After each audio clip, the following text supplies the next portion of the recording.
Boa tarde a todos, sejam todos bem-vindos, que a gente tenha um momento aqui de reflexão positiva, que a gente faça valer esses 30 minutos praticamente de reflexão, para que eles sejam determinantes para a nossa mudança para melhor.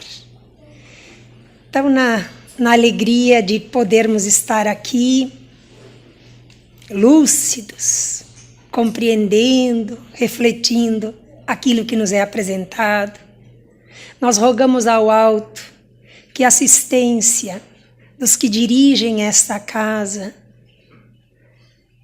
acalente os nossos corações das aflições, das dúvidas, que nos ajudem a prosseguir na jornada da vida, visto que o caminho de cada um é individual.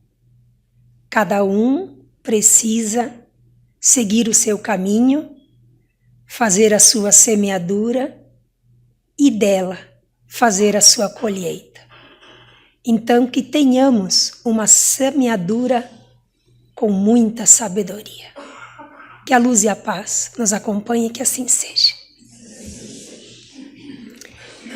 O nosso assunto de hoje tem o título Perigos Sutis. O que é uma coisa sutil? É uma coisa que quase nem aparece muito, pequenininha, mas que pode fazer um efeito muito grande. Esse capítulo que a gente vai refletir hoje está no livro Pão Nosso. O livro Pão Nosso traz reflexões que Emmanuel, através da psicografia de Chico, nos faz refletir acerca de um assunto que a gente acha que não tem tanta importância daqui a pouco, como é o título Perigos Sutis. E tem a frase aqui, que depois eu vou explicar bem direitinho embaixo, lá na primeira frase do capítulo do Emmanuel, ele vai dizer assim, na carta de Paulo aos Coríntios era um povo, uma comunidade. O Paulo escreve para essa comunidade dando orientações. Ele diz assim, não vos façais idólatras. Depois eu vou explicar o que é um idólatra. Então ele diz assim, não vos façais, não permitam que vocês sejam adoradores do nada. A gente vai explicar isso daí. Então, só pelo título, perigos sutis, perigos pequenininhos que vão fazer um estrago grande na vida da gente, a gente já é chamado à reflexão. Então, ao longo da nossa jornada encarnatória, quantas e quantas e quantas tentações nos provocam. É só a gente observar quantas tentações o dia a dia nos chama.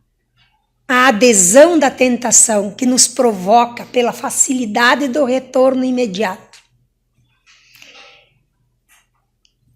Os perigos grandes a gente nota facilmente. Tanto que tem um ditado popular que diz assim: ninguém tropeça numa montanha.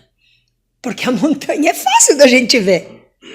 Aonde é que a gente tropeça quando caminha, por exemplo? Numa pedrinha bem pequenininha, naquele cantinho da calçada, que a gente não se deu conta e tropeça. Vocês já viram alguém tropeçar numa montanha? Ninguém. Porque a gente desvia. Não tropeçar numa casa? Não, a gente desvia. Agora, numa pedrinha pequenininha, a gente tomba, pode tombar. Então, nós percebermos o que é um perigo na nossa vida requer um pouco de atenção, cuidado, vigilância. Porque se eu não me desperto para cuidar, eu posso sofrer o tropeço. Uma situação pequena, por exemplo, que a gente não dá bola, daqui a pouco parece que é inofensiva. Uma má companhia uma companhia ruim para nós, para os filhos. A gente diz, também, né? Nem dá nada, né? Uma companhia de nada. A má companhia vai se colando na gente, se colando nos nossos filhos, e quando tu vê, a companhia vai determinar comportamentos. Aí tu já não quer mais confrontar com aquela companhia, tu começa a seguir o jeito da má companhia agir. Então a gente nem percebe quando a gente se cola em más companhias muitas vezes. Quando a gente começa a se aproximar de algo que dá prazer inofensivamente. Quem começa a usar drogas, bebidas alcoólicas, comidas excessivas, o que imediatamente aquele uso traz? Prazer. E o prazer deixa a gente feliz. Feliz no sentido de que bom, não feliz, mas que bom, fisicamente, que prazer. Só que depois a conta vem. A gente nem percebe no começo. Acho que tá tudo bem, eu largo quando eu quiser. Será? Tudo aquilo que parece inofensivo no começo pode causar grandes estragos na vida da gente. Por isso, perigos pequenos, sutis. Esses perigos vão causando estragos silenciosos na nossa alma, que para a gente perceber o estrago que fez, já causou desvios da alma. Quando eu me dou conta, e se talvez eu nem me der conta, mas os outros se dão conta do estrago, já causou tanto dano que gera desequilíbrios, dores, desarmonias familiares, doenças, uma série de estragos que aquilo que começou pequenininho parecia que não tinha grande efeito. Então esse é o alerta do que agora a gente vai começar a refletir. O que nós vamos refletir hoje não é identificar agora, qualquer coisa, julgar um ou outro. Não é o objetivo de julgar ninguém aqui. É alertar para as pequenas pedrinhas que a gente pode tropeçar na vida, a gente se dá conta e agir diferente. Vocês lembram que Jesus, nos evangelhos, quantas vezes ele usou a expressão orai e vigiai? Vocês acham que Jesus, na potência espiritual, que foi o espírito mais puro que habitou a terra, diria uma frase sem utilidade? A gente acha, orai e vigiai, todo mundo repete, já estou cansado de ouvir essa frase. Por que orai? Orai é porque sozinhos nós não damos conta de tudo. A gente precisa pedir ajuda ao alto. E vigiai. Vigiai porque nós somos vigias da nossa encarnação. A justificativa e as respostas são individuais. O outro me causou, me provocou. O outro. E você, o que fez? Isso é a consciência que vai nos cobrar quando a gente troca de plano espiritual. Então, uma boa ação é nós nos perguntarmos: por que eu estou agindo assim diante de uma situação? Que tentação está me seduzindo? Daí eu começo a me perguntar e eu começo a acender a vigilância para mim mesmo. Então, baseado nessas perguntas, o Emmanuel vai usar essa carta de Paulo aos Coríntios, então, para trazer uma reflexão para nós espíritas e cristãos das nossas ações do dia a dia. Esse é o propósito. Não vos façais idólatras, está lá na carta aos Coríntios, e o Emmanuel vai falar sobre isso. O que é ser um idólatra? Um idólatra é aquela pessoa que pratica adoração a ídolos. Sejam eles religiosos ou não, não precisa ser só um ídolo religioso. A única lei que está citada como adoração no Livro dos Espíritos é: amai a Deus sobre todas as coisas. A Deus. As demais são vazias e tentadoras. Uma pessoa que admira exageradamente algo ou alguém pode estar em perigo. Que tipo de adoração?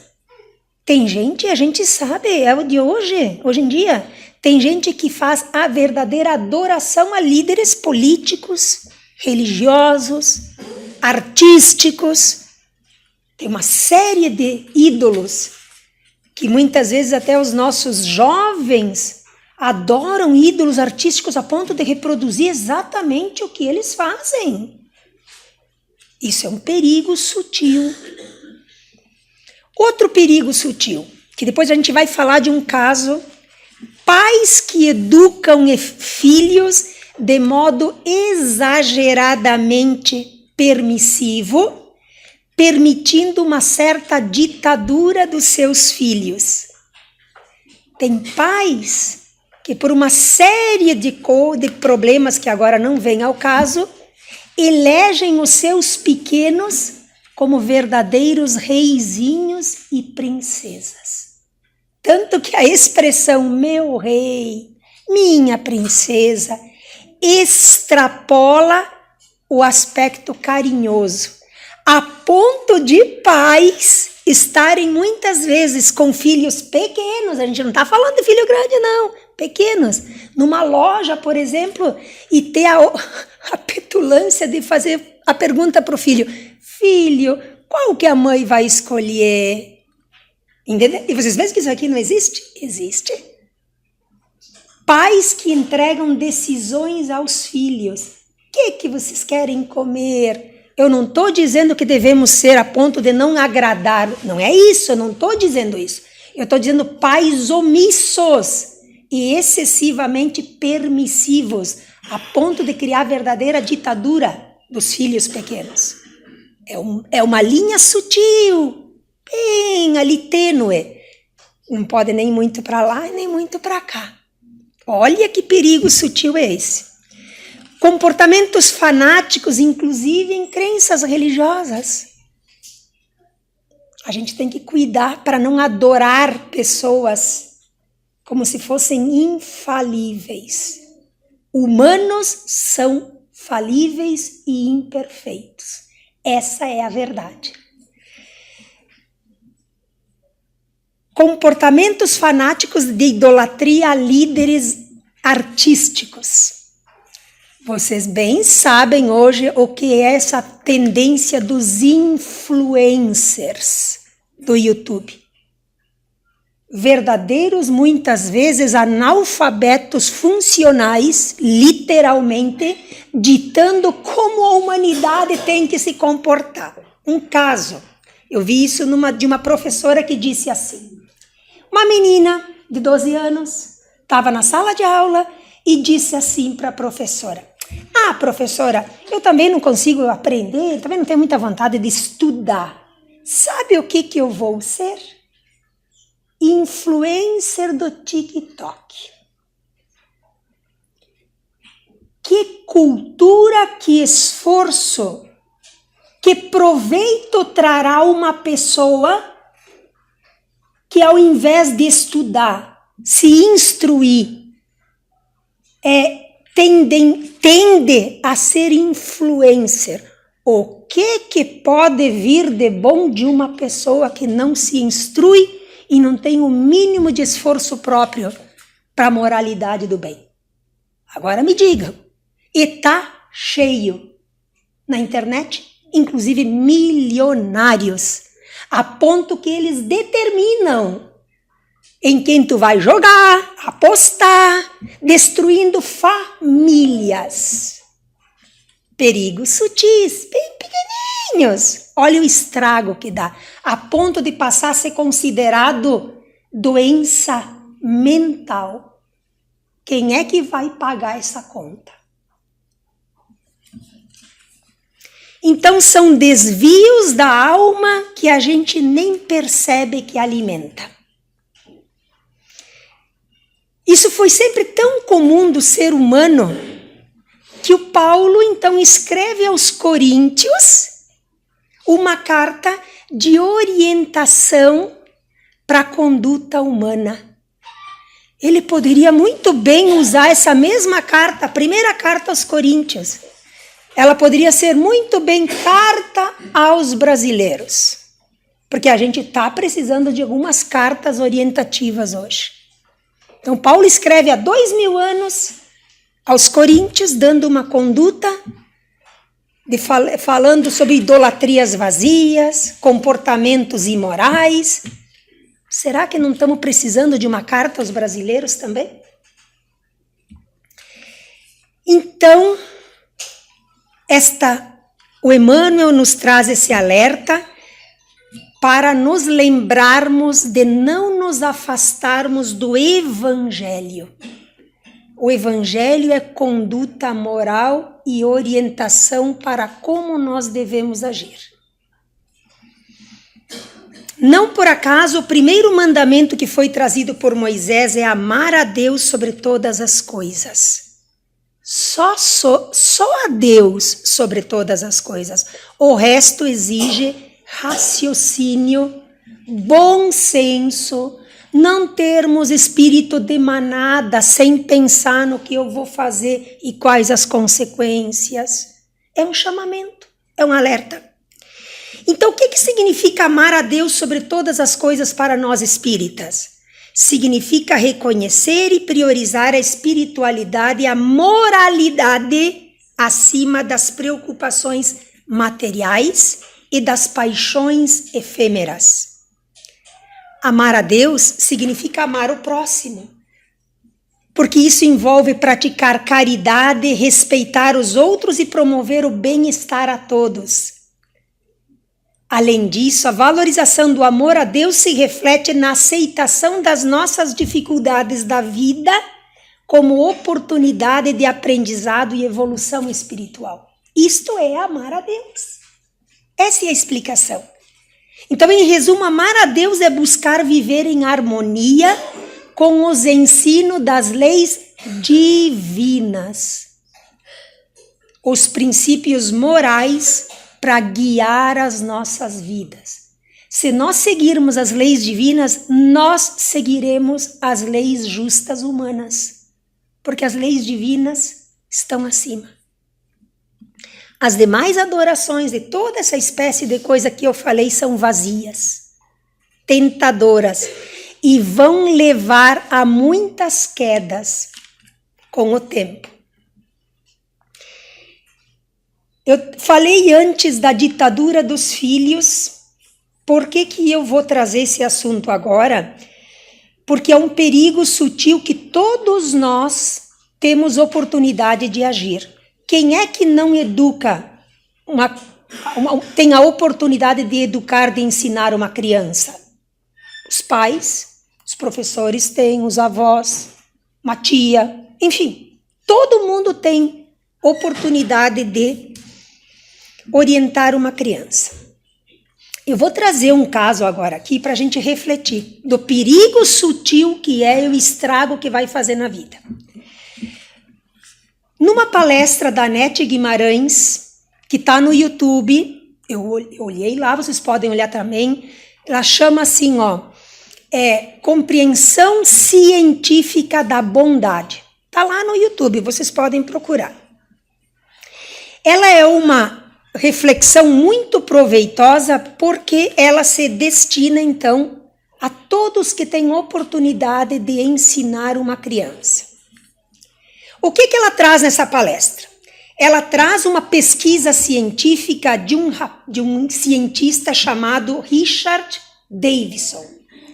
Ele é um psicólogo, neurocientista e geneticista. Então, é um cara da ciência. não é um cara espírita, da ciência.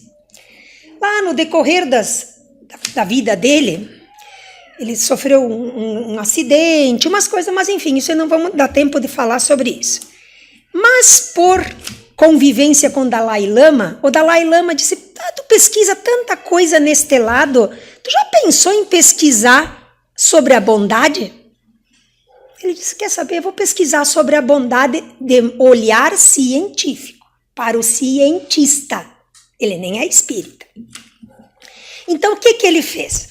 O objetivo dele era entender a bondade como sentimento humano. E por que a gente não tem mais tanta bondade nesse mundo? Aí ele começou assim, separou um grupo de crianças pequenininhas, bem pequenas. Pequenas por quê? Porque a criança, tudo que tu pergunta para uma criança pequena, ela ainda não tem o julgamento tendencioso que o adulto tem. Tu pergunta para uma criança, ela vai responder aquilo que ela sente. Aí ele reuniu um grupo de crianças pequenas e ele disse, vou, através de exames de sangue e de imagem, exame de imagem, depois de determinadas ações eu quero começar a estudar cientificamente a questão da bondade.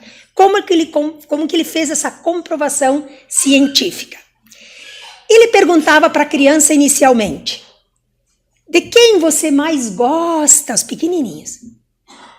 Todas elas, do papai e da mamãe. Ah, que bom, o papai e a mamãe. Do que você gosta? Ah, eu gosto quando ele me bota pra cima e me pega, o meu papai. Nanana. Todas as coisas boas. E aí, ele ia estudando essa situação. Depois de várias perguntas de afeto, ele fazia a seguinte proposição para as crianças pequenininhas.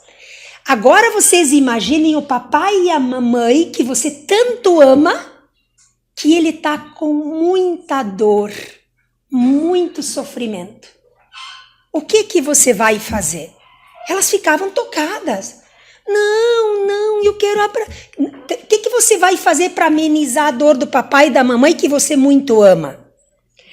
Eu vou abraçar, vou beijar, eu vou assoprar onde tem o dodói. Então ele começou a perceber que eles davam indícios de se preocupar com a dor de quem eles muito amavam, a ponto de amenizar a dor. Então vocês vejam que o propósito, o sentimento de amenizar a dor de quem a gente ama é nato. A gente traz no espírito. Então, por que a humanidade não é tão boa se a gente traz como bagagem espiritual amenizar a dor do outro, de quem a gente ama? Ele começou a se perguntar. Ele começou a fazer exames de sangue, colher sangue dessas crianças, naturalmente dentro do método científico, depois das ações do bem e depois das ações da dor. E ele começou a perceber, por exames de sangue, por exames de imagem, enfim, toda a parte científica que não veio ao caso agora, a perceber que as áreas que a gente chama de pré-frontais do cérebro se engrandeciam, se acessavam quando o sentimento da bondade e do aliviar a dor do outro se movimentava. Aí ele começou a dizer o seguinte, então, áreas cerebrais são movimentadas? Sim, e áreas pouco usadas pelos adultos humanos. Isto explica porque nós, dentro da ciência e da literatura espírita, temos a seguinte afirmação. Nós usamos 5 ou 6% da nossa capacidade cerebral. O resto ainda está tudo inutilizado. Por quê? Porque nós deixamos de praticar bondade, fraternidade. Então nós não acessamos áreas cerebrais de espíritos elevados.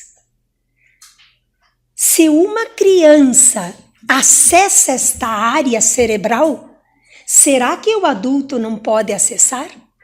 Nós deixamos inativas áreas cerebrais. Ele constatou também que nos exames de sangue dessas crianças, a imunidade aumentava.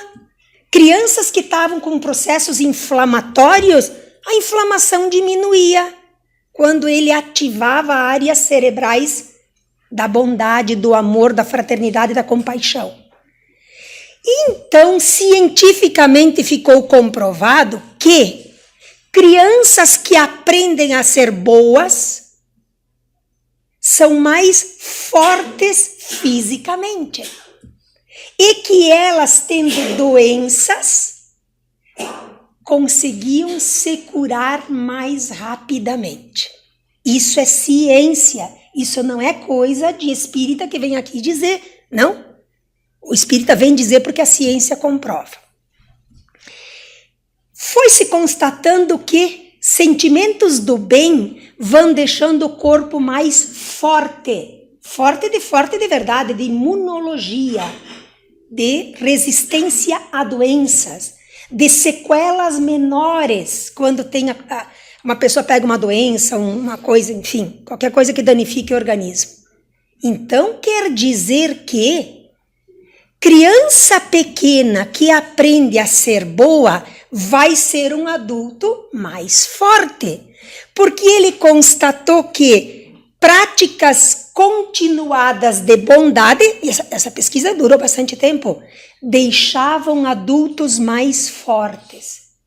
Agora a pergunta é, por que muitos e muitos pais, e cabe a cada um de nós refletirmos também, quando nós temos um filho pequeno que a gente diz para ele, eu não estou dizendo quem diz, eu estou dizendo casos, para a gente pensar. Não chora. Não, se o teu coleguinha dá tu vai lá e dá também. O que eu estou fazendo com esta criança? Vai ser mole? Seja um homem. O que eu estou fazendo com essa criança? Eu estou criando danos cerebrais que vão repercutir lá na frente na vida deste adulto. Perigos sutis. Coisa pequenininha, que lá na frente. E aí, ele diz assim, aí a Nete também vai dizendo na palestra dela, ó, pessoas que sentem compaixão e desenvolvem a bondade são infinitamente mais fortes. Isso vai condicionando os nossos pequenos que um dia serão adultos a desenvolver áreas cerebrais mais desenvolvidas, mais capacitadas. Então, o que isso tem a ver com a palestra de hoje? O perigo sutil, pequenininho, de alienar as nossas crianças a se manterem longe, a serem impedidas de ajudar, de auxiliar, de colaborar com o outro, sendo criadas em mundo absolutamente frios e isolados. Hoje, as famílias são pequenas e muito pouco nossas crianças convivem com avós, com famílias maiores. A realidade mudou. Às vezes, as visitas dos pais são de 15 em 15 dias. É a realidade. A nossa tendência, então, é dar a essas crianças, diante dessa realidade controversa que nós vivemos hoje, a menor possibilidade possível de sofrimento. Quantos e quantos pais dizem, eu não quero que meu filho sofra o que eu sofri. Então dá tudo para evitar o mínimo de sofrimento. Então nós criamos o que ela usa na expressão dela, da palestra que eu amei, que ela diz, então nós criamos os nossos bebês fofos, intocáveis, como verdadeiros personagens da Disneylândia. Quanto menos sofrer, mais que não sofra, que tenha tudo às mãos. Só que esses bebês fofos vão crescer. Amanhã eles vão ser adultos. Eles vão dirigir empresas, eles vão dirigir cidades, eles vão dirigir mundos, países, e eles vão ter que tomar decisões. Então, se o meu cérebro, agora nós estamos falando de ciência, não aprendeu a desenvolver áreas de empatia, que me importa se eu estou ali com 30 anos, formado lá em Harvard? Que me importa a dor do outro? Se eu não aprendi a ajudar, a ter compaixão. Que me importa se eu não convivo em famílias, hoje famílias pequenas, que... Vamos considerar uma situação meio rápido, porque o tempo está correndo. Uma mãe, vamos dizer vamos para exemplificar. Eu tenho a minha mãe acamada, certo? Eu tenho que ir lá cuidar da minha mãe, mas eu tenho, vamos considerar que eu seja mais nova, que eu já estou velha mesmo, mas vamos lá. Que eu tivesse um filho pequenininho e que eu dissesse, nem vou levar meu filho junto. Fica em casa, fica ali no videogame ou então sei lá, esses joguinhos de hoje. E eu evito que ele vá comigo, aonde eu tenho que dar comida para minha mãe na boca. Eu tenho um exemplo, tá? Para a gente visualizar. Eu tenho que trocar a fralda da minha mãe. Eu evito que ele vá comigo e ele não experimenta ser bondoso. Ele não aprende. Agora, vamos considerar que ele vá comigo. Vamos lá ver a vovó. A vovó está acamada, ela não consegue comer, ou enfim, come, derruba tudo no chão. As coisas para a gente situar. E ele me enxerga trocando a fralda da minha mãe. Ela me enxerga eu tendo compaixão, dando o meu melhor. E eu digo para ele, filho, vai lá buscar um copo de água para a vovó. Entenderam? Aí ele aprende a ser colaborativo. Vocês acham que essa criança que não aprendeu, porque ela está num mundo frio, isolado, de internet, de TikTok, de YouTube. Essa criança não aprendeu a cuidar de ninguém. Vocês acham que ele vai ser um dirigente de uma empresa, de um mundo, de uma cidade, não sei, não importa. Que ele vai se importar com as pessoas? Ele nem aprendeu a cuidar da sua avó. Nem aprendeu no sentido de participar.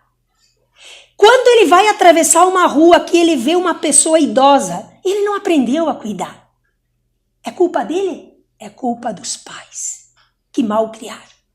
Quando ele está sentado num ônibus e tem uma pessoa idosa, ele não aprendeu a levantar, a compreender que a pessoa idosa precisa de ajuda. Ele fica lá sentado. É culpa dele? Não. Não é só culpa dele. A área cerebral dele não desenvolveu. Culpa de quem? De quem educa. Vocês entenderam os perigos sutis? Então nós estamos criando pequenos psicopatas, frios, calculistas, que não aprenderam nada de amar. É triste. Esses são os perigos sutis. Aquele perigo que a gente pensa que não dá nada. Fica quietinho ali, bota na frente da televisão, se livra, entre aspas, do problema. Que mundo nós estamos criando? Essa é a pergunta. Essa é a reflexão. Então, o tempo voa. Vamos terminar. A mensagem final do Emmanuel diz assim: que cada um de vós, discípulos, aproveite ao máximo os recursos da cooperação. Que a gente aprenda a cooperar com as pessoas. Que a gente aprenda quando a gente é chamado para um trabalho voluntário. Que a gente aprenda a cuidar dos nossos idosos, das nossas crianças, dos nossos jovens. Que a gente se dê conta de que nós estamos numa guerra de valores morais. Que nos atiremos ao sincero devotamento à tarefa, pelo esforço próprio de cada um, não é o outro faz o dele, eu, pelo esforço próprio. E lembremos-nos que o apostolado do Mestre Divino dizia que o amor e a fidelidade a Deus era o caminho principal para a construção de uma sociedade feliz. Era isso, a gente tem que estar sempre resumindo muito as coisas, mas que isso nos traga uma reflexão de que nós estamos sendo bombardeados por coisas que a gente acha que são pequenas e que vão destruindo lentamente, como uma doença pequena que vai se instalando silenciosamente no nosso organismo espiritual. Era isso que a gente aproveite para pensar. Vamos fazer a nossa prece.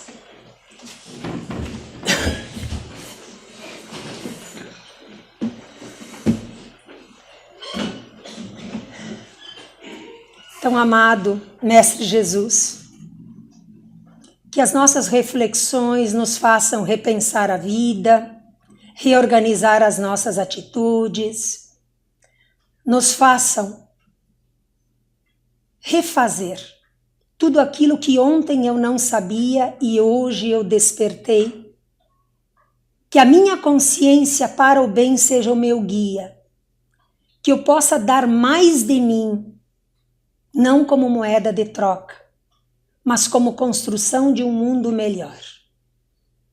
Que a sabedoria, que as instruções que chegam a nós sejam instrumentos, recursos do alto, para que a humanidade viva e construa a sua transformação. Levemos todos desse momento a paz, o ânimo, a coragem e a nossa decisão de fazermos um mundo melhor. Que assim seja.